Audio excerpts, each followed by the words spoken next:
Actually have Cyberdarks, Spellbooks, and even Generaider for you. Make sure you guys smash the little crap out of that subscribe button so you guys don't miss out on more Oz content. So yes, we are starting off here with some Cyberdark action. I know a lot of people love Cyberdragon, Cyberdarks. This is kind of one of the cooler piles that we've seen kind of developing within the course of the meta here. Also, I mean, let's call it what it is. I mean, the OCG still has access to a Olion and a Roaradon, which does kind of open up some extra play lines that, you know, we in the TCG aren't necessarily going to get access to, but that's okay.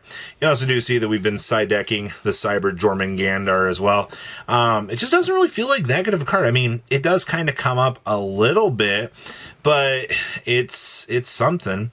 And then, of course, you do get to see that we do get to play the Illusion Gate. I think this has been one of the most interesting cards that has really warped the OCG, just in terms of it being a side choice that people are accessing to kind of tear through boards. Next up here. Oh boy, I wish we had access to Jogging, but this is crazy because this is actually Spellbooks, people. How often can you say, oh, somebody dusted off Spellbooks and said, hey, you know, we're going to try this pile. No, nobody says that in the current era. But because, you know, you do get access to the Spellbook of Judgment, you do get access to some funny things, which ends up putting, you know, the Jowgen the Spiritualist on the end board here, which basically you've done your job. You know, you've set up your end board piece.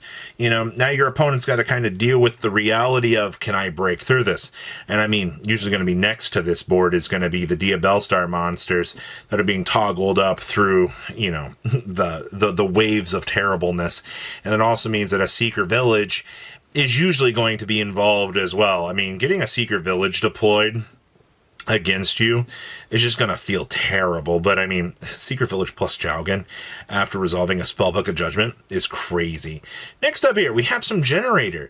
And what's crazy to me is QQ Enigang is just such a strong card. The fact that we've been seeing this deck show up in, you know, the recent format of fun stuff. You got to love that the TCG and the OCG don't get, well, the OCG doesn't get the chance to play the Genesis format, but that's okay because they're testing out things, you know, over here. I go see, we're doing with the double super poly. The World Legacy Monstrosity is going to be another big help for this. Obviously, we get to play one skill drain in this. We're also side decking a copy of the spell card selection. I mean, if you have to rip apart your opponent's field in order to get some monsters established, I mean, that's going to be a pretty easy feat for this deck. Also, see, we're also playing the Hard Earth Dragon. The fact we do get to play this as an extra option is gorgeous. Next up here, we have Mimighoul with the Earth Barrier statue. Come on, man, why? Why are we calling up the Earth Barrier statue to ruin people's days? I mean, I get it. It's an incredibly strong card, and it really does help out. The fact that the OCG is also, you know, abusing only 2 bot herders in this. I can get behind bot herder being, you know, kind of one of these game-changing cards that if you do get the chance to see it, you know, and crack apart that opponent's field, it does feel pretty good. Also, we're actually playing the Shaddoll Construct in here as well. Got the double Vidos up and running as well, just to kind of be able to take care of any of those terrible field spells that your opponent might be having. But I think my main takeaway here is just the Gizmek Uka helping us kind of get to some haha funny interactions. Good stuff, man. Next up here, we have the Malice Orcus pile. Now, this has been popping up a lot more recently. Like, either or not, people just kind of realized, oh, hey, we can take these hybrid piles, we can slap them together, and we can actually make something work. That is very true, actually.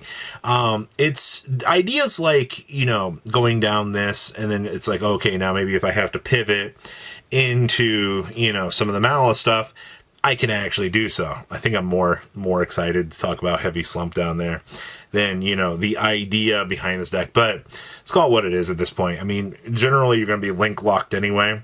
So going down the extra steps and basically facilitating, kind of all that extra combo that you're kind of trying to get off.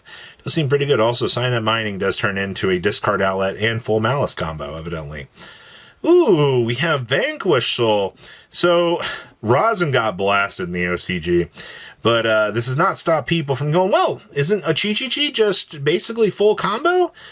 Well, I mean, just because you're right doesn't mean you're right. The fact that we're seeing successful hybrid combination builds here where you can do Malice and you can do Vanquishal. The fact that Vanquishal is just going to allow you to basically pivot into the Rosin, and go from there.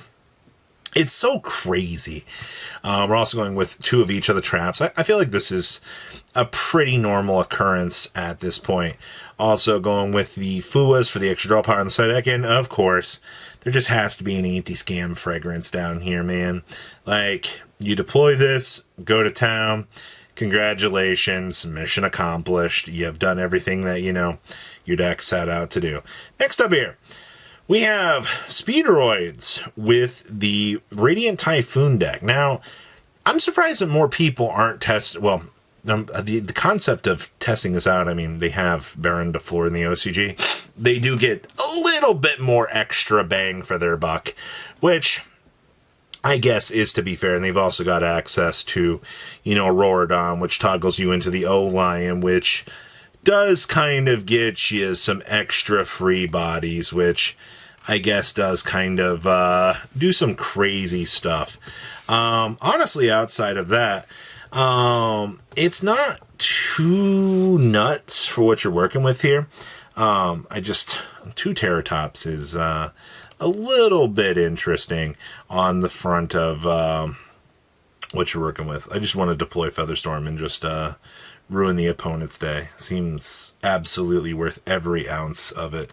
And then we have, I actually have Necros. You know what's crazy to me? Necros got all that new support a while back, and it just never really took off. But you also do get to see we are playing Mitsu in here.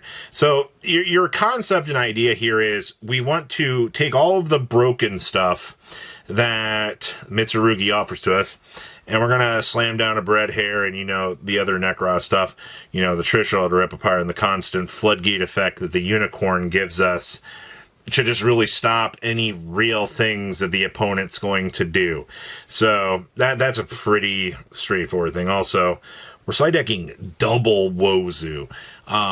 That's kind of a lot in my opinion, but you kind of got to roll with it, man. Also, they are getting to play the 1/7 Tachyon in here. Again, 101 being a starter for this deck is kind of crazy. All right, next up here, we have Odeon with Dracotail. The problem here is Ketu Wintel 1 in the OCG. So they're kind of like floundering around trying to like figure out, hey, can I incorporate, this idea into another deck and actually have it, work out. I guess you can. I mean, your big takeaways here are like Quagmire Drago are going to be great assist cards down here. Still being able to toggle off of this. We do get access to, just playing one of each of the traps down here. Like, even if you're incorporating this idea into an actual, like, fully fledged out deck, you still got to kind of roll with the idea and see what you can come up with. But I think on paper, this seems like a cool concept. We also do get to play one Frixel in here, which does work out. I mean, hey, man, your job is to break apart your opponent's field and roll with it, and I think you've got a pretty solid chance here of what you can do. Next up here, we actually have Killer Tune Vanquishal. So I guess this has been a build that's been popping up a little bit more in the OCG, I guess also quicker access into Baron de Fleur, kind of inconvenient to your opponent, which is pretty good. We also are just playing the Red Seal, but also, we're bringing in the Silvera. So I guess extra Floodgate control effects here, while you're also capitalizing on 5s. Just more of a synchro output playline, I guess, for more defensive options to roll into an actual card that matters, which I guess, once again, it's a cool concept, but we'll have to wait and see, will the TCG adapt something closer to this? I don't know. But please, leave a comment down below. Tell me what you guys think, and I'll see your beautiful faces back here later today, guys. Patrons, thank you. Whoa!